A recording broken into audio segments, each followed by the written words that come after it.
కేంద్ర మంత్రివర్గ పునర్వ్యవస్థీకరణపై వస్తున్నటువంటి వదంతుల్లో ఆర్థిక మంత్రి నిర్మలా సీతారామన్ పేరు ప్రధానంగా వినిపిస్తుంది.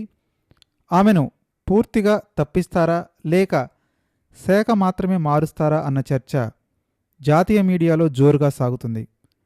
అదే సమయంలో విద్యాశాఖ మంత్రి ధర్మేంద్ర ప్రధాన్పై కూడా నీట్ వివాదం చోటు చేసుకున్నటువంటి నేపథ్యంలో వేటు పడుతుంది అనేటువంటి ప్రచారం జరుగుతుంది. అయితే నరేంద్ర మోదీ పనితీరు రహస్యంగా ఉండటంతో ఈ వార్తల్లో ఎంత నిజం ఉందో చెప్పడం చాలా కష్టం. నిర్మలా సీతారామన్ డిఫెన్స్ మినిస్టర్ నుంచి ఫినాన్స్ మినిస్టర్ స్థాయికి వేగంగా ఎదిగి cabinet committee on security affairs, cabinet committee on economic affairs వంటి కీలక కమిటీల్లో చోటు సంపాదించుకోవడం జరిగింది. అకాడమిక్గా బలమైనటువంటి నేపథ్యం, అవినీతి ఆరోపణలు లేకపోవటం, తొలి మహిళ పూర్తి స్థాయి ఆర్థిక మంత్రిగా గుర్తింపు పొందడం వంటి అంశాలు ఆమెకు స్పష్టమైన బలాన్నిచ్చాయి.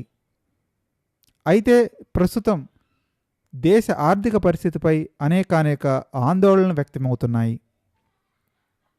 వెస్టేషియా యుద్ధ ప్రభావంపై మొదట ఆ యుద్ధ ప్రభావం భారతదేశంపై ఉండదని భారత ప్రభుత్వం ఒక అంచనా వేసింది.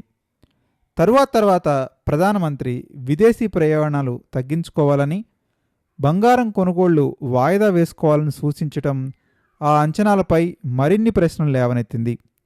Reserve Bank of India GDP వృద్ధి అంచనాను తగ్గించడం, ద్రవ్యోల్బణం పెరగడం, మరొకవైపు వ్యవసాయ రంగంలో ఎలినో ప్రభావం, ఎరువుల ధరలు చాలా పెరగడం, గ్రామీణ ఉపాధి, సేవింగ్స్ తగ్గడం, మరొకవైపు ఉద్యోగుల సంక్షోభం తీవ్రరాల్చ ద్వారా బీజేపీకి రాజకీయంగా ఆందోళన కలిగిస్తున్నటువంటి ముఖ్యమైన అంశాలుగా ఉన్నాయి. ఇలాంటి పరిస్థితుల్లో ప్రైవేట్ వినియోగం వ్యయం కూడా పడిపోవడంతో పెట్టుబడులు ముందుకు రావటం లేదని ఆర్థిక మంత్రి అనేకసార్లు ప్రస్తావించడం జరిగింది. అయినప్పటికీ ప్రజల్లో పెరుగుతున్నటువంటి అసంతృప్తి నేపథ్యంలో ప్రభుత్వ వైఫల్యాల బాధ్యతను ఒక మంత్రిపై మోపి రాజకీయ వ్యూహం అమలవుతుందా అనేటువంటి చర్చ ఇప్పుడు జరుగుతుంది. ఉల్లిపాయల ధరల పెరుగుదలపై మా కుటుంబంలో ఉల్లిపాయలు తినము అన్న ఆమె వ్యాఖ్య కూడా అప్పట్లో నిజంగానే వివాదాస్పదమైంది. రాజకీయ వ్యవస్థల్లో విజయం నాయకుడికి క్రెడిట్గా వెళ్ళాలి, కానీ వైఫల్యాల సమయంలో కూడా ఒక మంత్రిని బలి చేయడం అనేది సాధారణమేనని విశ్లేషకులు భావించడం జరుగుతుంది. ఈ నేపథ్యంలో నిర్మలా సీతారామన్ శాఖ మార్పు జరిగితే అది కేవలం పరిపాలనా నిర్ణయం మాత్రమే కాకుండా ఆర్థిక సవాళ్ల వల్ల పెరిగినటువంటి ప్రజా అసంతృప్తి నుంచి వచ్చినటువంటి ఒక హెచ్చరికగానే భావించాల్సి ఉంటుంది.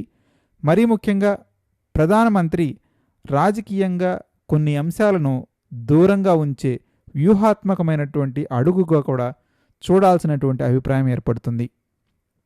మీరు కూడా మీ అభిప్రాయాన్ని కామెంట్ రూపంలో తెలియజేయండి. రానున్నటువంటి క్యాబినెట్ పునర్వ్యవస్థీకరణలో నిజంగానే నిర్మలా సీతారామన్, ధర్మేంద్ర ప్రధాన్ పదవులపై కత్తులు వేలాడుతున్నాయా? వీరిద్దరినీ నరేంద్ర మోదీ దూరం పెట్టే అవకాశం ఉందా? మర్చిపోకుండా కామెంట్ చేయడానికి ప్రయత్నించండి.